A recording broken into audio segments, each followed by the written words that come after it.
माझी इच्छा नव्हती हिला मारावं किंवा काही करावं. माझ्या घराची लक्ष्मी होती. या मुलीनं माझ्या मुलाला जन्म दिलाय, पण स्वतःच्या रक्षणासाठी माझ्यावर हे करायची वेळ आली. पुण्यातील खराडी परिसरातल्या शिवदास गीतेनं हा व्हिडिओ बनवला. तो आपल्या ऑफिसच्या ग्रुपवर टाकला. या व्हिडिओमध्ये त्याची बायको ज्योती रक्ताच्या थारोळ्यात पडलेली दिसते आणि हे सगळं सुंदरपणे शेजारी बसून बघत असलेला त्यांचा 5 वर्षांचा लहान मुलगाही दिसतोय. हा सगळा प्रकार धक्कादायक आणि मन हेलावणार आहे. पुण्यातल्या खराडी भागात शिवदास गीतेनं आपल्या मुलाच्या समोरच आपल्या पत्नीची शिलाई मशीनची कात्री घोसळून निघूनपणे हत्या केली. घटनेनंतर पुण्यासह संपूर्ण महाराष्ट्र हादरला. प्रॉपर्टीच्या वादातून आणि बायकोवरच्या चारित्र्याच्या संशयावरून शिवदासनं हे कृत्य केल्याचं सांगण्यात येत आहे. पत्नीची हत्या केल्यानंतर शिवदासनं स्वतः पोलिसांना सरेंडर केलं. पोलिसांनी त्याला अटक केली असून या घटनेचा पुढचा तपास पोलीस करतायत. शिवदासनं पत्नीची हत्या करून शूट केलेल्या व्हिडिओमध्ये नक्की काय म्हटलंय, त्यानं पत्नी ज्योतीची हत्या का केली त्याची स्टोरी सांगणारा हा व्हिडिओ. सगळ्यात आधी शिवदास आणि ज्योती गीतेबद्दल थोडक्यात माहिती घेऊयात. 37 वर्षांचा शिवदास तुकाराम गीते हा मूळचा बीडचा.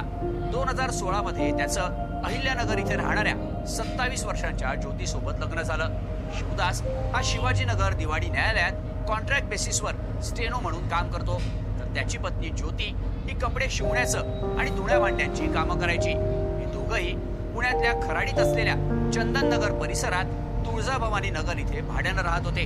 त्यांना 5 वर्षांचा एक मुलगा आहे. सुरुवातीला सगळं काही सुरळीत असताना गेल्या काही महिन्यांपासून शिवदास आणि ज्योतीमध्ये वेगवेगळ्या कारणांवरून भांडणं होत होती. प्रॉपर्टी तसंच ज्योतीच्या चारित्र्याच्या संशयावरून दोघांमध्ये वाद होत असल्याची माहिती माध्यमांमध्ये देण्यात आली आहे.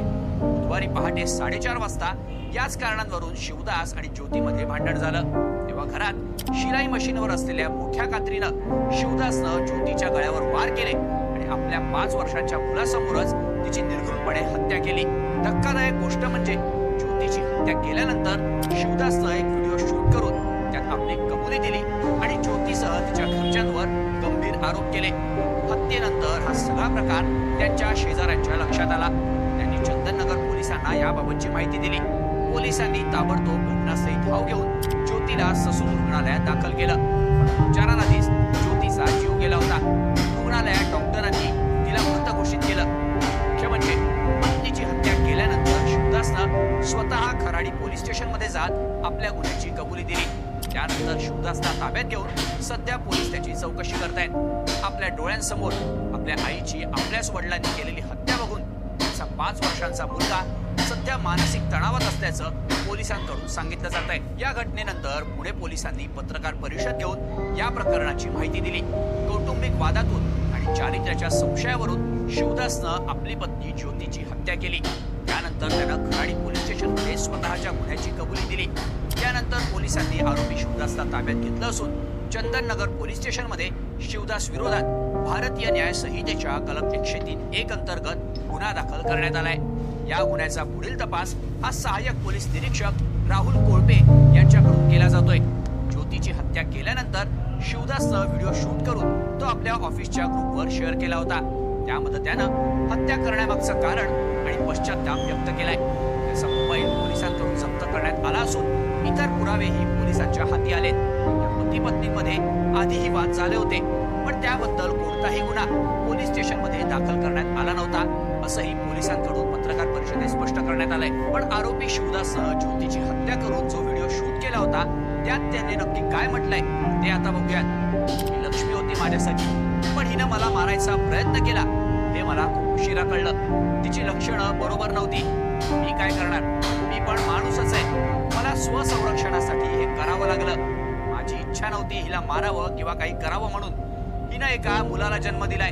एका मुलाची आई होण्याचं भाग्य हिच्या मागं, आणि ही मला मारायचा प्रयत्न करत होती.